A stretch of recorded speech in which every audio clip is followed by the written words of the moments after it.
Good afternoon, everybody. This is Ava. She's 16 years old.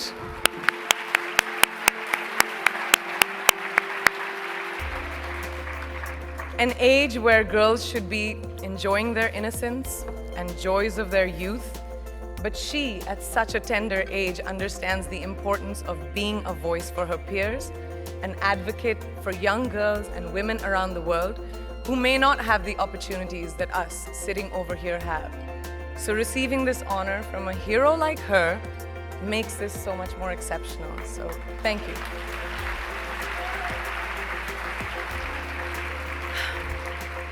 Good afternoon, and thank you, and wow, I am so privileged and so honored to be sharing this afternoon with all of you and these incredibly amazing women that are being honored today. I'd like to extend my congratulations to each one of you, Octavia, Michelle, Kelly, Patty, and all 50 women that have been included in the Impact Report. Your achievements not just inspire me, but also so many others to work harder, to be better, and to make a dent wherever we can. So I'm very, very proud to be standing alongside of you. So in life, there are moments when you stop and ask yourself, how did I get here? Like, why am I standing here? Well, this is definitely one of those moments for me. And I find myself going back to the beginning, back to my roots. I was born to incredible parents, amazing parents who served as doctors in the Indian Army. I was the firstborn, and as far back as I can remember, I made my parents very proud and happy 99% of the time. Okay, slight exaggerations of personal achievements are allowed from time to time, don't you think? My brother was born a few years later, and even then, nothing changed for me. We were both given equal opportunities, and I want to emphasize this. I want to really emphasize this for you because I don't think a lot of people might understand that being equal might seem very normal. But where I come from, India, and a lot of developing countries around the world, more often than not, this is an exception. It's actually a privilege. My first experience of the glaring disparity between boys and girls came at a very, very young age.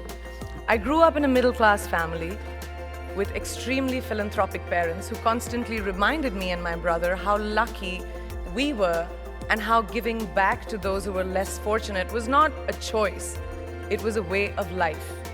Simple. I was 7 or 8 years old when my parents started taking me on these visits in a traveling clinic to developing communities around and villages around the city that we lived in called Bareilly. We were packed into this ambulance, and my parents would provide free medical care to people who couldn't afford it.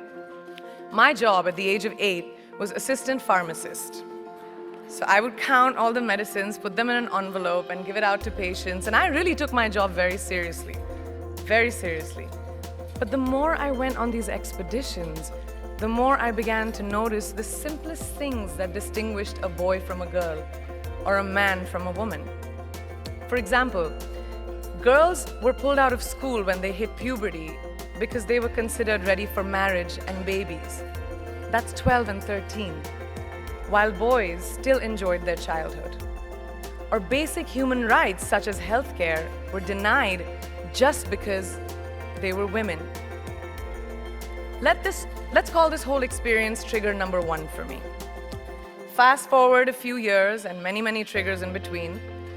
Like a producer-director, for example, early on in my career, I must have been about 18 or 19, telling me that if I didn't agree to the ridiculous terms or painfully low salary in his movie, that he would just replace me. Because girls are replaceable in the entertainment business. That was a memorable one.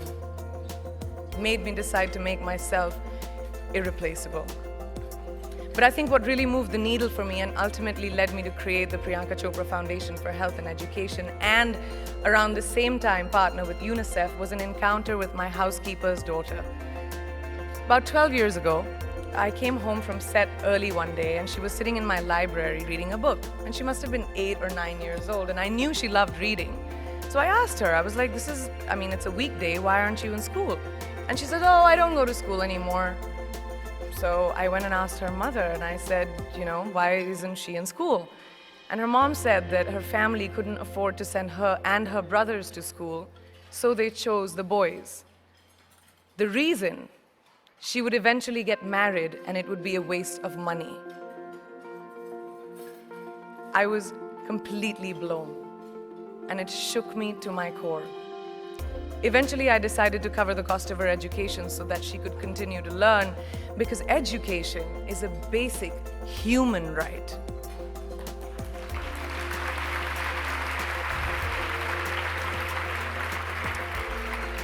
And a huge necessity, especially today.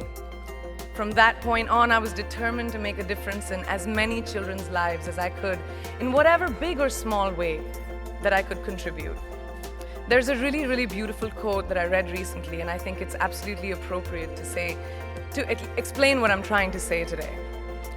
The hand that rocks the cradle, the procreator, the mother of tomorrow, a woman shapes the destiny of civilization.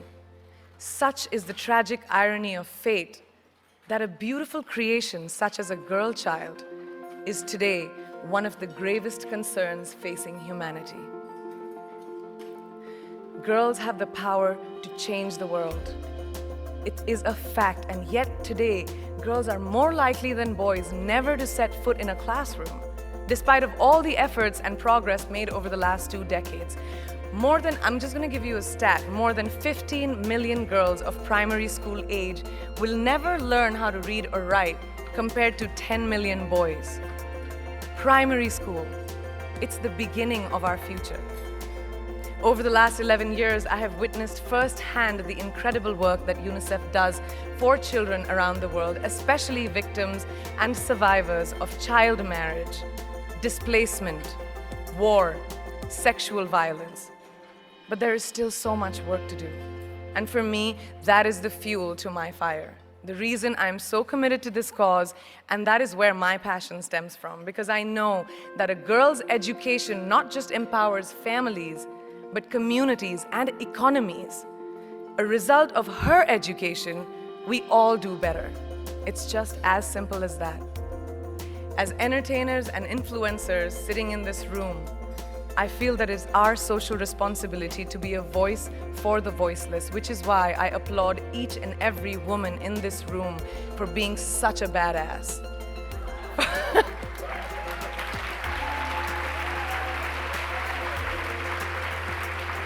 For using your platform and your voice to contribute to change, and for ensuring that there is not even one lost generation as long as we are alive.